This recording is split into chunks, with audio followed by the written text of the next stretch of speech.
Jean chapitre 9. Sur le chemin, Jésus voit un homme qui est aveugle depuis sa naissance. Les disciples de Jésus lui demandent « Maître, cet homme est aveugle depuis sa naissance. Donc, qui a péché, lui ou ses parents ?» Jésus répond « Ni lui, ni ses parents.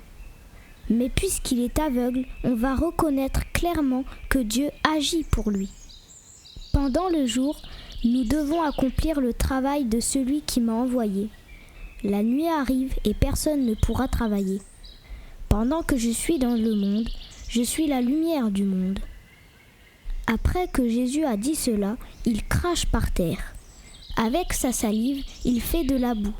Il met la boue sur les yeux de l'aveugle. Ensuite, il dit « Va te laver dans l'eau à Siloé. » Le nom Siloé veut dire « envoyé ». L'aveugle y va et il se lave. Quand il revient, il voit clair. Cet homme était un mendiant. Ses voisins et ceux qui avaient l'habitude de le voir avant disent « Est-ce que ce n'est pas l'aveugle qui était assis et qui mendiait ?» Les uns disent « Oui, c'est lui ». D'autres disent « Non, c'est quelqu'un qui lui ressemble ». Mais l'homme dit « C'est bien moi ». Alors les gens lui demandent « Tes yeux se sont ouverts. Comment ?» Il répond « L'homme qu'on appelle Jésus a fait de la boue. Il l'a mise sur mes yeux et il m'a dit « Va à Siloé et lave-toi ». Je suis y allé, je me suis lavé et maintenant je vois clair. Les gens lui demandent « Où est-il cet homme ?» Il répond « Je ne sais pas ». On conduit chez les pharisiens l'homme qui avant était aveugle. Le jour où Jésus avait fait de la boue et a ouvert les yeux de l'aveugle, c'était le jour du sabbat. Les pharisiens, eux aussi, demandent à l'homme « Tu vois clair maintenant. Qu'est-ce qui s'est passé ?» L'homme leur dit « Il m'a mis de la boue sur les yeux, je me suis lavé et maintenant je vois. » Quelques pharisiens disent « L'homme qui a fait cela ne vient pas de Dieu. En effet, il ne respecte pas le jour du sabbat. » Mais d'autres disent « Un homme qui est pécheur ne pourrait pas faire des signes aussi étonnants. » Les pharisiens ne sont pas d'accord entre eux. Alors ils demandent encore à l'homme qui était aveugle « Et toi, qu'est-ce que tu dis de celui qui t'a ouvert les yeux ?»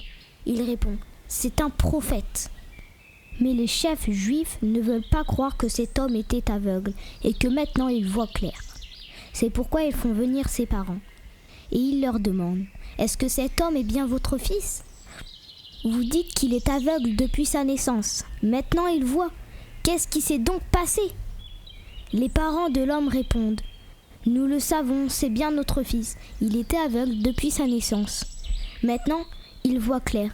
Mais ce qui s'est passé, nous ne le savons pas. Qui lui a ouvert les yeux ? Nous ne le savons pas. Interrogez-le, il est assez grand. Il répondra lui-même. » Les parents disent cela parce qu'ils ont peur des chefs juifs. En effet, ceux-ci se sont déjà mis d'accord. Ils vont chasser de la maison de prière tous ceux qui affirment « Jésus est le Messie ». C'est pourquoi les parents de l'homme disent « Il est assez grand, interrogez-le ». Alors pour la deuxième fois, les pharisiens appellent l'homme qui était aveugle et ils lui disent « Dis la vérité devant Dieu. Nous le savons, celui qui t'a guéri est un homme pécheur. » Il leur répond « Je ne sais pas si c'est un homme pécheur, mais je sais une seule chose. J'étais aveugle et maintenant je vois clair. » Ils lui demandent « Qu'est-ce qu'il t'a fait ? Comment est-ce qu'il t'a ouvert les yeux ?» L'homme leur répond « Je vous l'ai déjà dit, mais vous ne m'avez pas écouté. Vous voulez l'entendre une deuxième fois ? Pourquoi donc ? Vous avez peut-être envie de devenir les disciples de Jésus, vous aussi. » Ils lui disent « C'est toi qui es le disciple de cet homme. Nous sommes les disciples de Moïse. Mais cet homme-là, nous ne savons pas d'où il vient. » L'aveugle guéri leur répond « Voilà une chose étonnante. Il m'a ouvert les yeux et pourtant vous ne savez pas d'où il vient. Nous le savons, Dieu n'écoute pas les pécheurs, mais il écoute celui qui est fidèle envers lui et qui fait sa volonté. On n'a jamais entendu dire « Quelqu'un a ouvert les yeux d'un homme qui est né aveugle. » L'homme qui a fait cela vient de Dieu. Sinon, il ne pourrait rien faire. Et lui répondent « Depuis ta naissance, tu es tout entier dans le péché, et tu veux nous apprendre quelque chose ?» Alors ils le mettent dehors. Jésus apprend que les pharisiens ont mis dehors l'aveugle guéri. Jésus va donc le trouver et lui dit « Est-ce que toi tu crois au Fils de l'homme ?»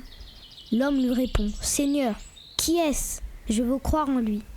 Jésus lui dit, eh bien tu le vois, celui qui te parle maintenant, c'est lui.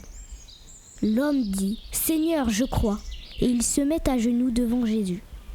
Ensuite Jésus dit, je suis venu dans ce monde pour que les aveugles voient clair, et pour ceux qui voient clair deviennent aveugles. Voilà le jugement. Quelques pharisiens sont là, ils entendent les paroles de Jésus et lui demandent, est-ce que nous sommes aveugles nous aussi ?